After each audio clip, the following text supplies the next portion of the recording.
Assalamualaikum warahmatullahi wabarakatuh. Tabi'un.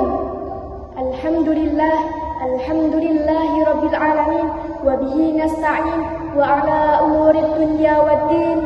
Assalatu wassalamu ala asyrafil anbiya'i wal mursalin wa ala alihi wa sahbihi ajma'in. Qala Allah ta'ala fil Qur'anil Karim, a'udzu billahi minas syaitonir rajim. Bismillahirrahmanirrahim. Ya ayyuhalladzina amanu kutiba alaikumusiyam kama kutiba alal ladzina min qablikum la'allakum tattaqun. Amma ba'du. Kepada para pemirsa Iqra yang dirahmati Allah Subhanahu wa taala, marilah kita panjatkan rasa puja dan rasa syukur kita kehadirat Allah Subhanahu wa taala. Atas berkat rahmat dan hidayahnya, kita semua dapat mengikuti puasa di bulan yang penuh berkah ini. Salawat dan salam mari kita sanjung agungkan kepada beliau, Habibina wa Syafi'ina wa Maulana Muhammadin sallallahu alaihi wasallam. Beliaulah Nabi yang kita harap dan nantikan syafaatnya kelak di yaumil kiamah. Amin ya rabbal alamin. Kepada para pemirsa Iqra yang dirahmati Allah Subhanahu wa taala, mohon izin pada kesempatan kali ini saya akan menyampaikan sedikit kalimat yang bertema pentingnya hidup sehat dan bersih. Dan semoga apa yang telah saya sampaikan dapat bermanfaat bagi kita semua. Amin. Yang pertama adalah sehat. Apa yang dimaksud dengan sehat? Sehat merupakan bukan ketidakadanya penyakit di dalam tubuh kita, tetapi kondisi fisik, tubuh, mental, sosial yang seimbang. Islam selalu mengajarkan umatnya untuk selalu hidup bersih, hidup sehat, dan mengkonsumsi makanan yang halal dan baik. Allah Subhanahu wa taala berfirman di dalam Al-Qur'an surah An-Nisa ayat 29 yang berbunyi, A'udzu billahi minas syaitonir rajim. Bismillahirrahmanirrahim. Wala taqtulu anfusakum innallaha kana bikum rahima. Yang berarti, dan janganlah kamu membunuh dirimu sendiri.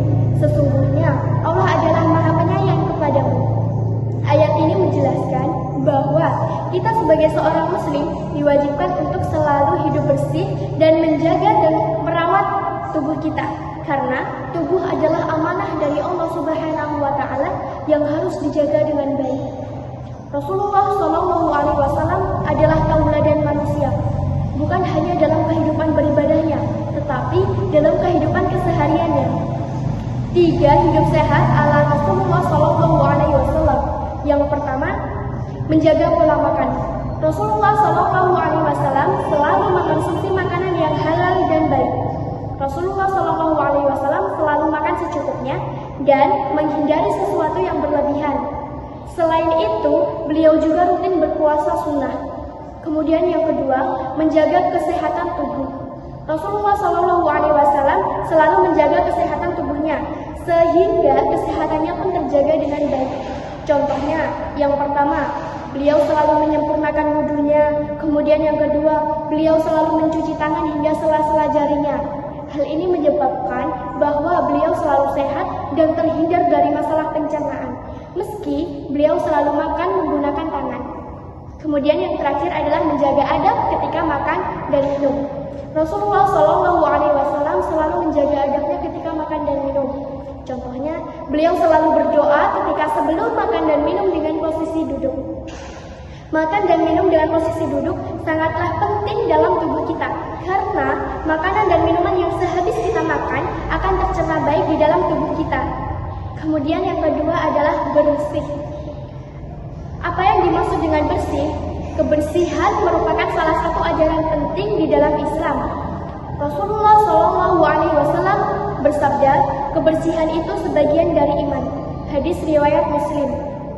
Menjaga kebersihan adalah salah satu bentuk keimanan kita sebagai seorang muslim. Manfaat menjaga kebersihan bukan hanya sebagian dari iman, tetapi sangat bermanfaat dalam kesehatan tubuh kita. Jika tubuh yang bersih, maka akan terhindar dari penyakit. Lingkungan yang bersih akan menjadikan kita nyaman, dan hati yang bersih akan menjadikan hidup kita tentram. Berikut alasan mengapa kita sebagai seorang muslim diwajibkan untuk selalu hidup bersih. Yang pertama, sebagian dari iman. Kemudian yang kedua adalah syarat sah ibadah. Ibadah seperti salat memerlukan kondisi tubuh yang suci dari hadas dan najis. Tanpa tubuh, tempat, dan pakaian yang suci, maka ibadah tidak akan sah. Kemudian yang ketiga adalah dicintai Allah Subhanahu wa Ta'ala. Allah menyukai hambanya yang mensucikan diri. Kemudian yang keempat adalah menjaga kesehatan fisik. Sudah dibuktikan secara medis, jika kita menjaga kebersihan, maka kita akan terhindar dari sarang penyakit. Kemudian yang terakhir adalah menghormati diri sendiri dan orang lain. Membersihkan diri seperti mandi, menggosok gigi, memotong kuku.